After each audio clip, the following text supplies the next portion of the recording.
In this video, we will discuss current affairs for 19th of February 2025, 19 फरवरी 2025 की जो important news है MPPSC और UPSC के हिसाब से उसको हम लोग डिस्कस करेंगे।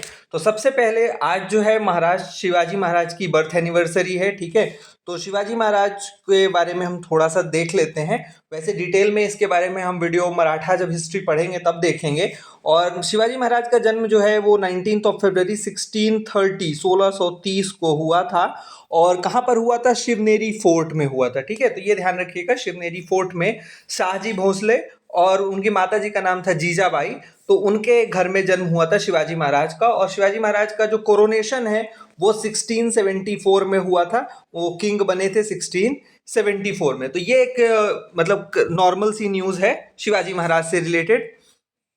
देन अगर हम बात करें तो एक और इम्पॉर्टेंट न्यूज़ है हमारी, second important news that is related to India Qatar, ठीक है। तो कतर के जो आमिर हैं शेख तमीम बिन हमद अल थानी, वो अभी इंडिया आए हुए हैं, ठीक है। तो और प्रधानमंत्री मोदी जी जो है उनका स्वागत करने के लिए स्वयं एयरपोर्ट गए थे। तो आप समझ सकते हैं कि कितना इंपॉर्टेंट रिलेशनशिप है। तो इंडिया और कतर ने ये डिसाइड किया है कि अब जो हमारा रिलेशनशिप है उसको स्ट्रैटेजिक लेवल के रिलेशनशिप पे अपग्रेड किया जाएगा, ठीक है। तो इंडिया एंड कतर का जो रिलेशन है अब किस लेवल का हो जाएगा?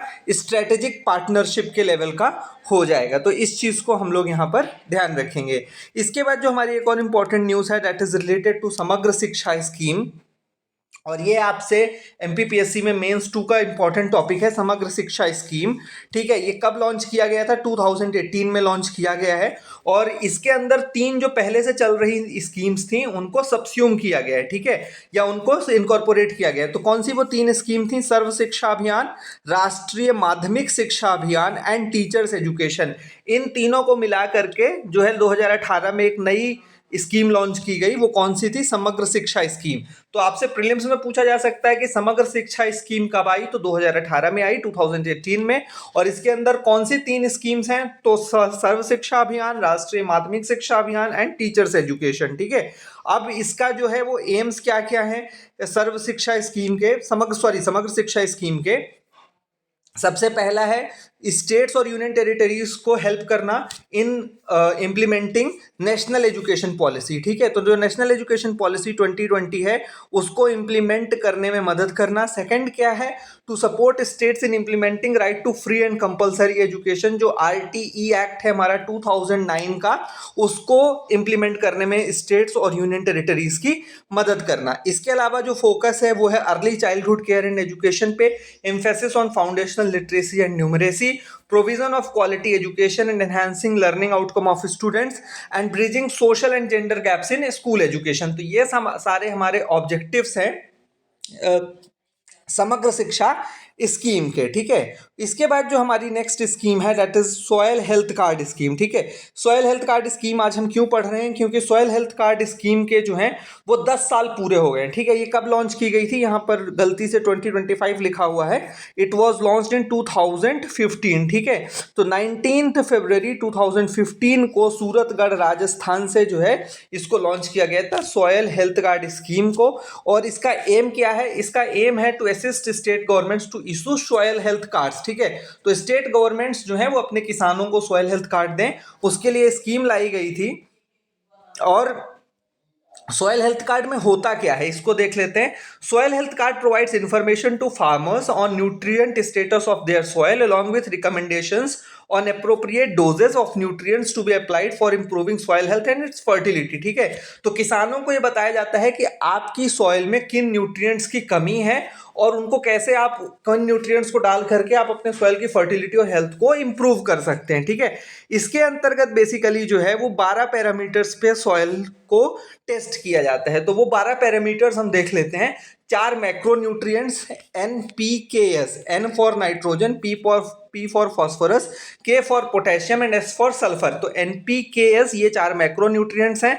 5 माइक्रो न्यूट्रिएंट्स हैं, कौन कौन से? Zn zinc, Fe iron, Cu copper, Mb molybdenum and B for boron. ये सारे माइक्रो न्यूट्रिएंट्स टेस्ट किए जाते हैं, ठीक है। तो एक चीज हमको और पता चल गई यहाँ पर कि सॉयल के मैक्रो न्यूट्रिएंट्स कौन से हैं और माइक्रो न्यूट्रिएंट्स कौन से हैं। इसके अलावा पीएच चेक किया जाता है। पीएच से क्या पता चलता है, एसिडिटी और बेसिसिटी की, सॉयल एसिडिक नेचर की है कि बेसिक नेचर की है। इसके अलावा EC electrical conductivity and OC organic carbon, ये भी टेस्ट करके ये 12 पैरामीटर्स बताए जाते हैं किसानों को कि आपकी सॉयल के अंदर क्या कमी है या क्या मतलब इसके अंदर अधिक है, तो उसको कैसे बैलेंस करना है। इसके बाद अगर हम लोग बात करें तो हमारी एक इंपॉर्टेंट न्यूज है that is related to global investor summit. ठीक है, मध्य प्रदेश सरकार ग्लोबल इन्वेस्टर समिट ऑर्गेनाइज कर रही है और इसके ऊपर बहुत फोकस है।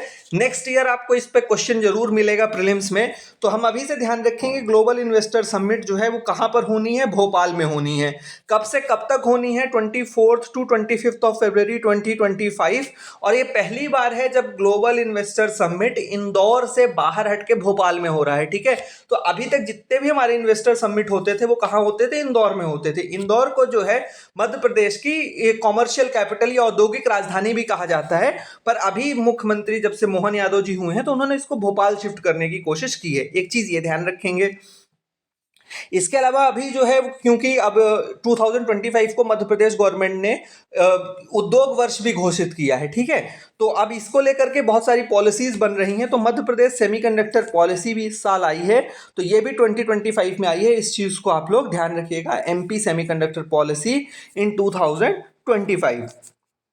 इसके बाद इसको इम्प्रूव करने के लिए मध्य प्रदेश में इन्वेस्टमेंट लाने के लिए बहुत सारे स्टेप्स लिए गए हैं और एक वो इंडेक्स निकलता है जिसको कि बोला जाता है बिजनेस रिफॉर्म एक्शन प्लान। ठीक है, इसको कौन निकालता है, department for promotion of industry and internal trade, ministry of commerce, government of India. ठीक है, इसमें मध्य प्रदेश की क्या रैंकिंग है, एमपी जो है वो टॉप अचीवर्स कैटेगरी में है। ठीक है, तो इस चीज को ध्यान रखेंगे हम लोग कि बिजनेस रिफॉर्म एक्शन प्लान में मध्य प्रदेश का क्या स्टेटस है, टॉप अचीवर कैटेगरी में है मध्य प्रदेश।